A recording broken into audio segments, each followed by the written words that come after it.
You don't have to whisper. I don't want the people to hear.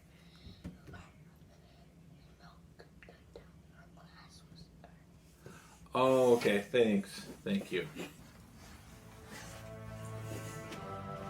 Hey everybody, welcome to week 30. Like and subscribe.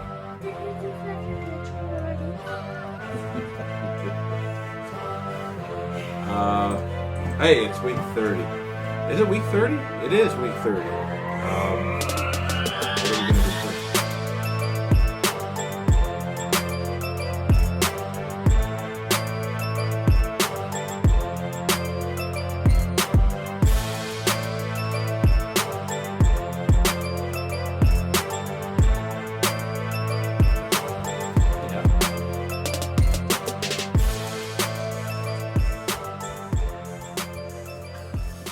Thank you.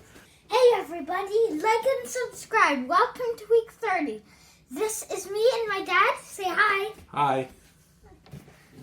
With the wife first class today. Mommy doesn't like when you call her the wife. We gotta change that. So I'll tell you what we did in the TFSA this week. For the 2-week period, the $200, we divided that equally within 10 companies. Those 10 companies are, I don't know. I was going to go off the top of my head, but I can't remember. Okay, so the Royal Bank, Brookfield Asset Management, Nuvei, and more on that in a minute. Alimentation Couche-Tard, Shopify, the 2 railways, Canadian Pacific, Canadian National, Waste Connections, and WSP Global, as well as a new company, Franco-Nevada Corporation. Now, Franco-Nevada, I spoke about in a previous video. So I was comparing it to other gold producers. That was my mistake. They're not a gold producer. They are a gold streamer, a royalty streamer. What that means is they provide capital upfront to gold miners, and in exchange for that, they have an agreement to purchase a set amount of gold at a set price. So that's why they're able to bring in over $1 billion with zero debt, and they are completely different from the gold producers. So still a little bit overvalued, but not nearly as overvalued as I said in a previous video. So they are overvalued, but not as overvalued as I mentioned in a previous video. That was my mistake. I'm not perfect. Okay, so now let's go into our portfolio listed by our position weighting. So number 1 is Topicus. That's still our largest position. We're up 25% on that. Followed by Royal Bank. We're going to be adding to Royal Bank probably next week, as the OFSI has lifted restrictions on raising the dividends for Canadian financial institutions. So expect all the banks to be raising their dividends soon. So we will add a little bit to some of our banks. Well, we have 2 banks. We're going to add to both of them, I think, before that hike comes through. Brookfield Asset Management is 3rd. We are up 13% on that. Now, Nuvei. This is one I had trouble deciding whether to go with Nuvei or Lightspeed. I went with Nuvei.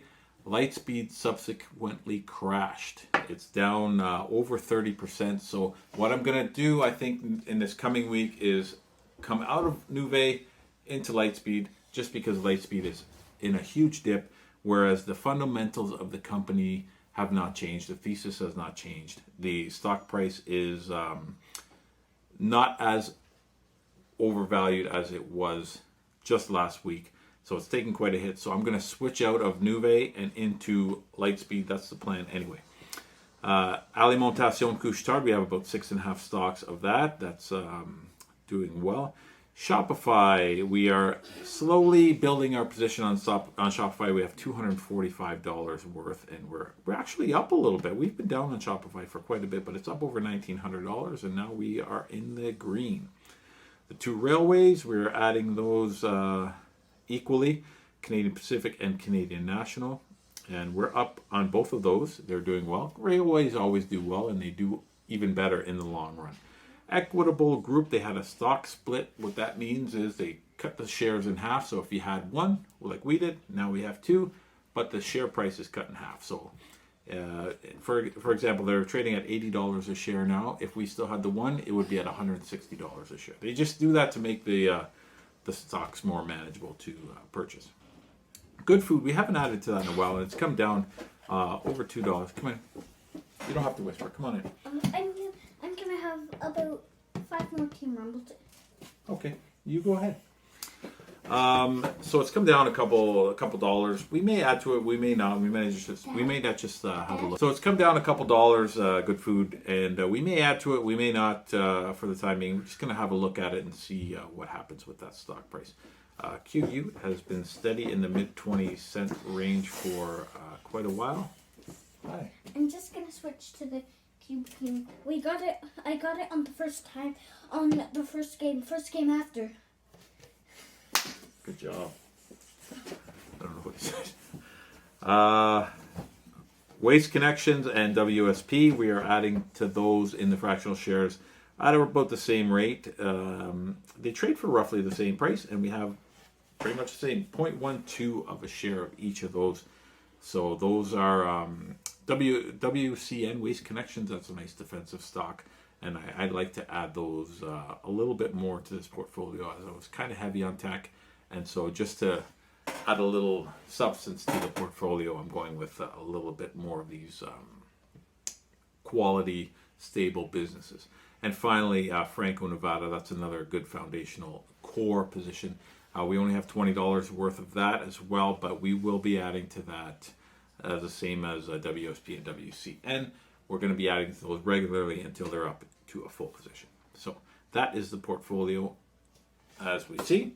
Now I'm going to tackle 2 questions that we had from the internet. Well, it's one question in 2 parts. Why don't we invest in TD, BMO, and Tesla? There's a question on the screen there. Good question. Thank you for asking. The reason why, I'll tackle the 2 Canadian banks first. I did have BMO in this account for a little while. The reason why I scaled that back and some other positions as well is I wanted to run a more concentrated portfolio. So originally the idea was to have all 6 Canadian banks in a kind of a basket, take a basket approach to that, because you're not going to have too much deviation between the banks. But because I wanted to have a more concentrated portfolio under 20 stocks, I decided to just pick 1 or 2 banks, and those will be my bank stocks. So I went with Royal Bank because they're the biggest bank and the most stable, and I wanted them to kind of anchor the portfolio in a good core position. And being the biggest bank, they're not going to have as much volatility as some of the other ones. Not that the banks are very volatile, but Royal Bank is the biggest of the banks. They pay good dividends, so I went to go with them.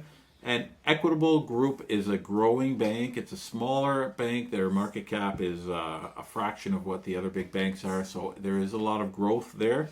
And a growing dividend as well, a fast-growing dividend as well. And as for the Tesla question, here's I answered that earlier. Here's a clip of that. Now, personally, I've never invested in Tesla. This is because I just don't think I'm capable of understanding the business. I don't really know how to value it. Is it a car company? Is it a tech company? It's got a number of different projects on the go. It's worth more than Ford and GM and a few other car companies combined, a lot more. So they're not. You can't price them as a car company. They got a lot of projects on the go. For me, it's just a little bit too complicated. It's an expensive lottery ticket, and that's not how I like to invest. It's a high risk, potentially high reward, but I've stayed away from it just because I've done the research and I've been left with a lot of questions. So I'm comfortable to say to myself, that's too complicated for me. And if I'm not capable of understanding it, it's fine. There's nothing wrong with that. That's not to say I need to be an expert on it, but if I do the research and I still am kind of questioning where they're making all their money, where the growth is going to come from, I'm out. That's a pass for me, and there's absolutely nothing wrong with that. The financial world is filled with know-it-alls that want to tell you everything that they know, and they want to tell you about all their wins, and they have a list of all the companies they've made money on. That's great. Good for you. That's out of my comfort zone. I'm not going to get sucked into that world. So it's a pass for me. And, if you look into Tesla, you like what you see, you think there's a lot of growth, then by all means go for it. But for me, that's just not something that I can understand. So I've left that alone. So that's the reason why I haven't invested in Tesla. Thanks for the question.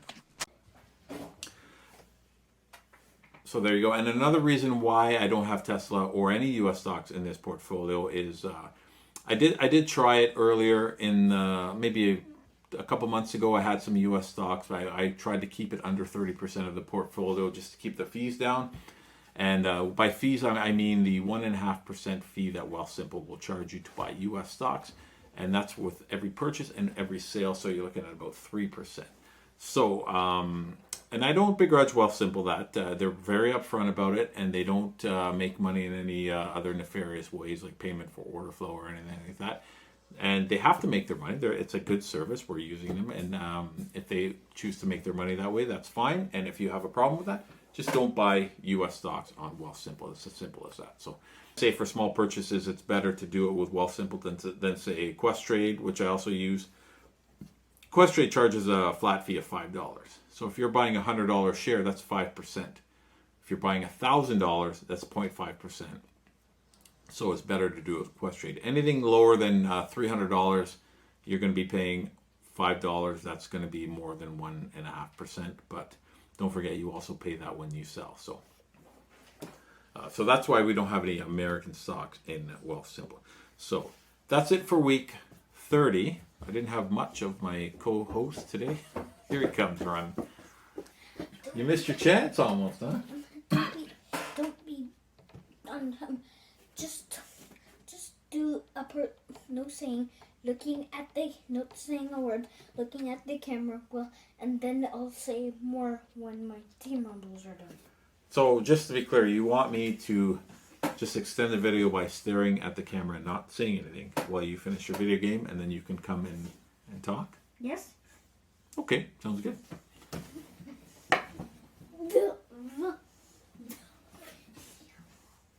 Wait a minute. I just got an idea. Why don't I just pause it, and when you're ready, I'll start it up again. But then what would be, then week 30 would be chunky. Chunky. Well, I can attach it. Okay. Yeah? How long are you going to be? 4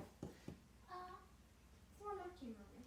No. I think we're done. Why don't you just come in and say a little bit and then go back? What are you doing? Oh, my phone just died. Hi.